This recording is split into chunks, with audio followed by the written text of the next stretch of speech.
Hi friends, இப்போ பார்த்தீங்கன்னா நம்ம கறிக்குழம்பே மிஞ்சிற அளவுக்கு ஒரு சுவையான சுண்டல் குழம்பு வைக்க போகிறோம். அதுக்கு தேவையான பொருள் என்னென்னு பார்க்கலாம். ஓகேங்களா? இப்போது நம்ம எண்ணெயில் போட்டு வறுத்தெடுக்கிறதுக்கு வர கொத்தமல்லி, சோம்பு, மிளகு, கொஞ்சம் சீரகம், பட்டை, லவங்கம் இதெல்லாம் போட்டு நம்ம எண்ணெயில் போட்டு வறுக்கணும். இப்போது சரிங்களா, வறுத்துக்கலாம். நான் தேவைப்பட்டுருக்கேன்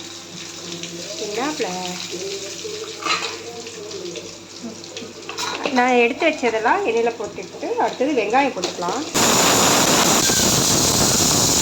இப்போ பார்த்திங்கன்னா வெங்காயம் நல்லா பொன்னிறமாக வதங்கிடுச்சு. அடுத்தது தக்காளி 3 தக்காளி மீடியம் சைஸ் தக்காளியை போட்டு நல்லா வதக்கலாம். சரிங்களா?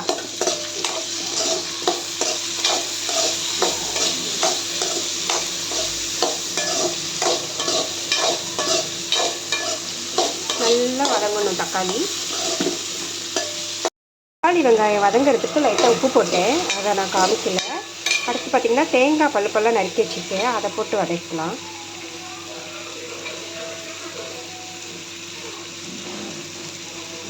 தேங்காய் நல்லா வதங்கிடும். அதில் கொஞ்சம் கருவேப்பிலை சேர்த்துருக்கேன்.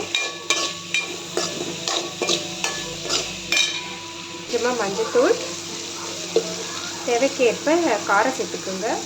உங்களுக்கு எவ்வளோ காரம் வேணுமோ அதை போட்டுக்கோங்க. அடுத்தது தனி மிளகாத்தூள், குழம்பு மிளகாத்தூள் 3 ஸ்பூன் போட்டுக்கிறேன் நான். பூண்டு பேஸ்ட்டு அரைச்சிக்கோங்க, அப்போ தான் டேஸ்ட் வரும். கடையில் வாங்கி போட்டிங்கன்னா ஒரு டேஸ்ட்டு இருக்காது. சரிங்களா? வதக்கி வச்சுருக்கிறத மிக்சியில் போட்டு அரைச்சி எடுத்துக்கலாம்.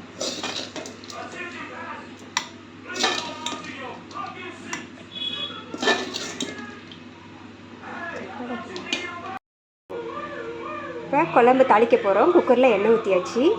தாளிப்புக்கு பார்த்திங்கன்னா ஜீரகம், கிராம்பு, பட்டை, இலை பாக்கெட் வரும். இலை சும்மா ஒரு 2 மட்டும் போட்டுக்கலாம். அது வதங்கினதுக்கப்புறம் பச்சை மிளகா 2 சின்ன சைஸில் பச்சை மிளகா,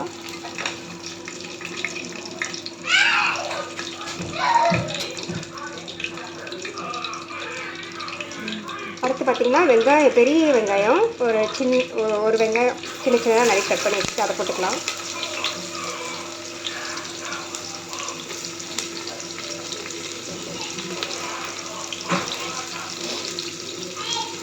அடுத்து பார்த்திங்கன்னா கருவேப்பிலை போட்டுக்கலாம்.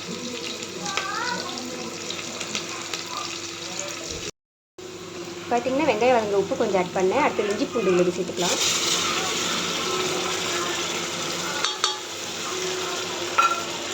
நல்லா பச்சை வாசனை போகிற வரைக்கும் வதக்கிடுங்க.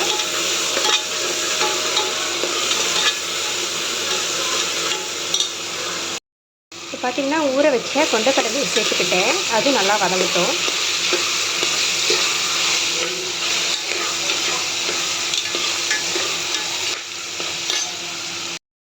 ஸோ ஆல்ரெடி நம்ம வதக்கி வச்சுருக்கோம் இல்லையா எண்ணெயில், அதை போட்டு சேர்த்துக்கலாம். தேவையான அளவு உப்பும் சேர்த்துக்கணும்.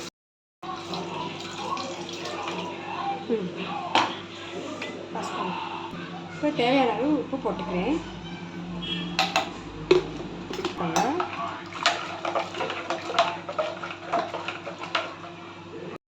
இப்போ மூடி போட்டு மூடிக்கலாம். குக்கரில் குழம்பு செம்ம டேஸ்ட்டாக வந்துருந்ததுங்க. நான் முன்னாடி ஓப்பன் பண்ணிட்டேன், ஆனால் கறி குழம்புவே மிஞ்சிடுச்சுங்க. பயங்கர டேஸ்ட்டாக இருந்தது. நான் ஓப்பன் பண்ணி சாப்பிட்டுட்டாங்க, அதனால் லேட்டாக இதை மட்டும் எடுத்திருக்கேன். Sorry friends.